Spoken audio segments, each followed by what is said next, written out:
दिल्ली से सटे नोएडा के सेक्टर 18 के गुरुद्वारे में हम हैं और यहाँ पर कुछ फूड पैकेट तैयार किए जा रहे हैं। अब आप सोच रहे होंगे कि गुरुद्वारे में अगर फूड पैकेट तैयार हो रहा है तो इसमें नया क्या है, क्योंकि भूखों का पेट भरने से गुरुद्वारों का तो न जाने कितने सालों का संबंध है, लेकिन इसमें खास क्या है यही आपको बताने के लिए हम यहाँ पर पहुंचे हैं। मेरे साथ सेक्टर 18 गुरुद्वारे के प्रमुख ग्रंथी यानी गुरप्रीत सिंह जी हैं। और सर आप ही बताइए कि ये जो कोरोना के समय में जब दूसरी लहर भयावह लहर जो है चल रही है, ये गुरुद्वारे में जो ये फूड पैकेट तैयार किए जा रहे हैं, ये कोरोना पीड़ितों के लिए उनके परिवारों तक पहुंचाने के लिए आप लोग कर रहे हैं, तो ये पूरा प्रोजेक्ट क्या है और इसके जरिए आप कितने लोगों तक पहुंच रहे हैं, मकसद क्या है? वाहिगुरू जी का खालसा वाहिगुरू जी की फतेह जी।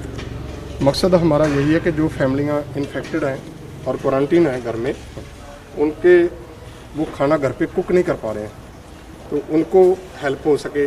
जितने दिन भी वो 2-4 दिन 5 दिन 10 दिन कुक नहीं कर पा रहे हैं, उतने दिन तक हम पहुंचा सकें उनको खाना। तो ये हमने सितंबर में ही शुरू करी थी सेवा। वैसे तो लॉकडाउन जब लास्ट टाइम हुआ था शुरू, तब से शुरू कर दी थी। वो पैकेट बना के जाते थे, वो एडमिनिस्ट्रेशन लेके जाता था, लेकिन जो फैमिली के लिए करा था वो हमने सितंबर में करा था।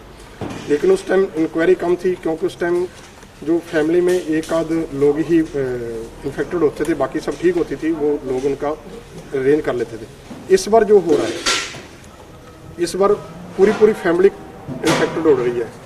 जहाँ पूरे जो एल्डर लोग हैं वो हो रहे हैं, और बच्चे जो हैं छोटे 5 साल के 10 साल के 14 साल के, वो ठीक है, लेकिन उनको खाना नहीं मिल पा रहा है। ठीक है। जहाँ घर में जो वाइफ है, वो लेडीज़ हैं, वो इन्फेक्टेड हो गई हैं, उनको खाना नहीं मिल पा रहा है।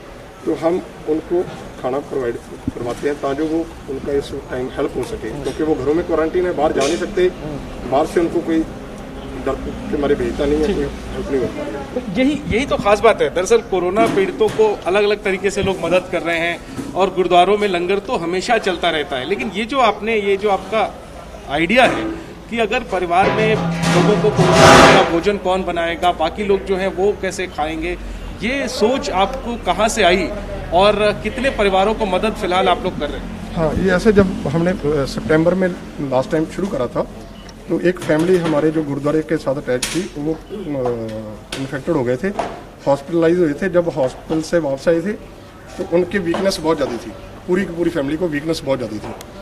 तो उस वक्त उन्होंने बात करते, मैं उनका हालचाल पूछ रहा था, तो मैंने पूछा जी और कोई चीज़ आपका सब ठीक चल रहा है कि कैसे चल रहा है? तो वो बोले जी बस खाने में दिक्कत तो हो रही है, आप तो कुछ नहीं वो करना और ये नहीं कुछ करना। तो मैं कहा जी हम किस लिए हैं, कि इससे पहले हम लोग आप लोग हमारी मदद करते थे, आप लोग यहाँ हेल्प करते थे, तो अब हम लोग आपकी मदद करेंगे, ऐसा समय आया तो तब हमने ये वहाँ से शुरू हुआ। तो फिलहाल कितने लोगों को तक, कितने परिवारों तक आप ये खाना पहुँचा रहे हैं और आपसे लोग संपर्क कैसे करते हैं कि मेरे घर में कोरोना पीड़ित है और मुझे भोजन की जरूरत है? ये कॉल्स आ रही है मेरे पास। मेरा नंबर जो है वो मैसेज के साथ जरिए मीडिया के जरिए आगे चला गया, तो अब लोग कॉल कर रहे हैं मेरी, तो हम मैनेज कर रहे हैं उसको। हम इसमें 150 के करीब, 125 से लेकर 150 के करीब जो है पैकेट डेली जो है वो भेजते हैं, जिसमें किसी के 4 मेंबर हैं, किसी के 6 मेंबर हैं, किसी का 1 मेंबर है, किसी के 3 है। तो 150 से 150 पैकेट डेली 2 टाइम जाता है हमारा। तो लोग हमको फ़ोन करके कॉल करके जो है वो कांटेक्ट करते हैं।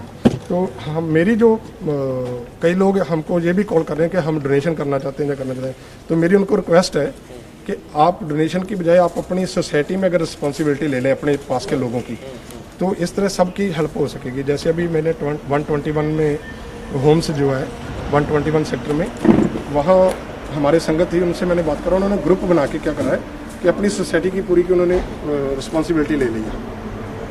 अब जो भी उनकी सोसाइटी में अगर होता है तो वो उनसे कांटेक्ट करते हैं, तो वो उनकी हेल्प करते हैं। इसी तरह ग्रेटर नोएडा एक्सटेंशन में गुरुद्वारा नया बना है, तो मैंने उनसे कांटेक्ट करा, उन्होंने वो सेवा ले ली, अब नोएडा एक्सटेंशन की वो सेवा कर रहे हैं। तो अभी 37 सेक्टर गुरुद्वारा हमारे यहाँ है, तो उनके पास प्रसादा रोटी मेकिंग मशीन है, तो वहाँ से रोटी बन के गुरुद्वारा गुरु नानक मिशन से हमारे पास आ रही है, तो वो भी हमारी हेल्प कर रहे हैं। एक फैमिली थी 168 में, वो गुरुद्वारे के साथ आते, मैंने अनाउंस करा, तो उन्होंने अनाउंसमेंट सुनी, तो वो बोले हम करेंगे। तो 137 में उन्होंने 3-4 फैमिलियों की रिस्पॉन्सिबिलिटी ले रखी है, वो उनको बना के खाना भेजते। तो ऐसे लोग कर रहे हैं हेल्प, मैं उनको भी मोटिवेट कर रहा हूँ कि अगर आप सब लोग मिले के अपनी अपनी सोसाइटी की, अपने अपने नेबर की रिस्पॉन्सिबिलिटी ले लेंगे, तो वो सबको हेल्प हो सकेगी, क्योंकि यहाँ से हमारी मैन पावर की प्रॉब्लम है, बाकी किसी चीज़ की कमी नहीं, मैन पावर की प्रॉब्लम है। तो हम चाहते हैं कि सब लोग यहाँ पर वैसे जैसे गुरुद्वारों में लंगर चलता है रोजाना, वैसा लंगर यहाँ नहीं चलता। ये लंगर आपने खास तौर पर कोरोना पीड़ितों के लिए ही शुरू किया। हाँ, उन्हीं के लिए शुरू करा, जो कोरोना पीड़ित आइसोलेटेड है घर में, उनके लिए है।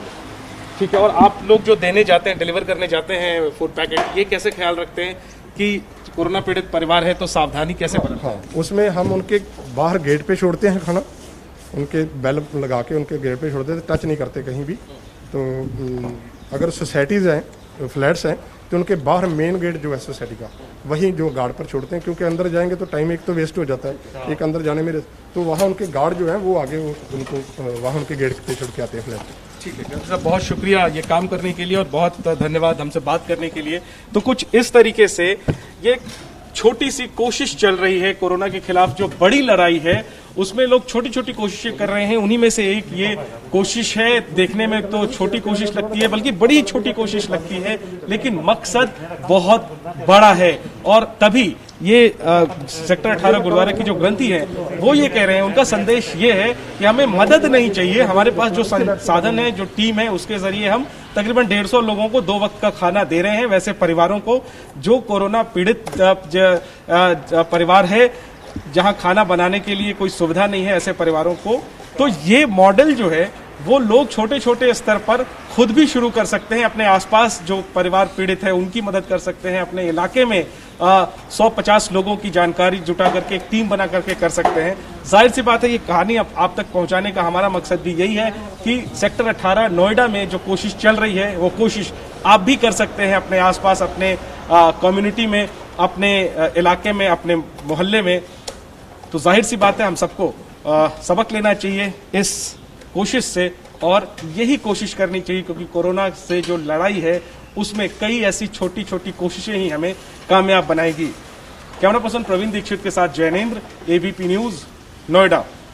एबीपी न्यूज आपको रखे आगे।